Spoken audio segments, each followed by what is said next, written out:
Alhamdulillah wassalatu wassalamu ala sayyidina Rasulillah. Amma ba'du.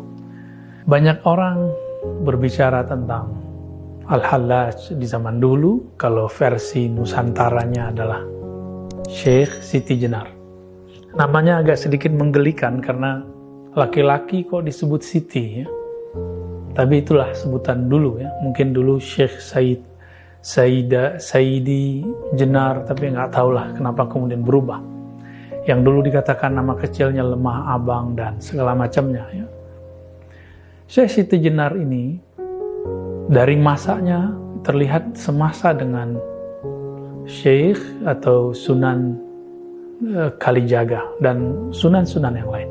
Jika di kalangan pembela syariat yang zahir itu muncullah sosok Sunan Kalijaga, maka dari bab hakikat muncullah Syekh Siti Jenar.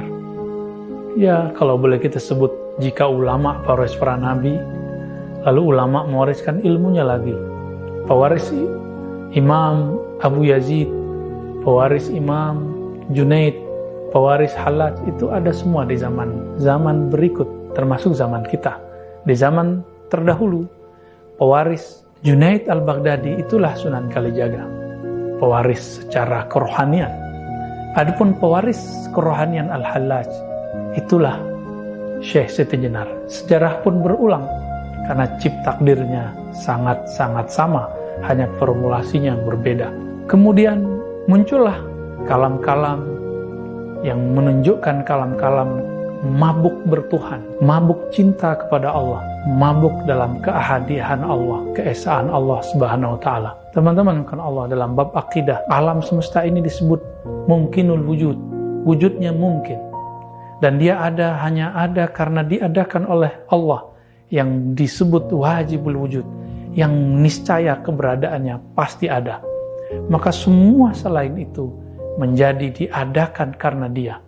Maka yang benar-benar ada hanyalah Allah.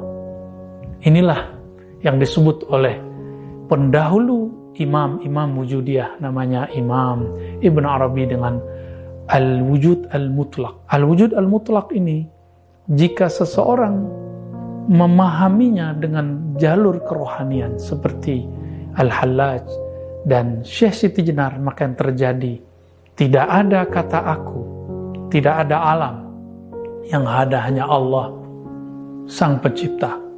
Alam ini dianggap semu dalam bab ahadiyah tersebut. Meskipun di alam sadar kita mengatakan kita ini ada, Allah ada, dan wujud kita real, wujud Allah lebih real. Tapi oleh mereka yang sedang mabuk cinta dalam ahadiyah keesaan Allah, hanya Allah semata. Mirip-mirip seorang yang kasmaran. Dia hanya melihat kekasihnya saja yang paling cantik, paling indah, paling gagah. Maka di saat itu, kemanapun dia memandang, yang terbayang adalah wajah kekasihnya. Seperti cerita Laila dan Majnun. Majnun memandang tembok pun yang muncul wajah Laila. Apalagi melihat siapapun. Sahabat yang melakukan Allah, Syekh Siti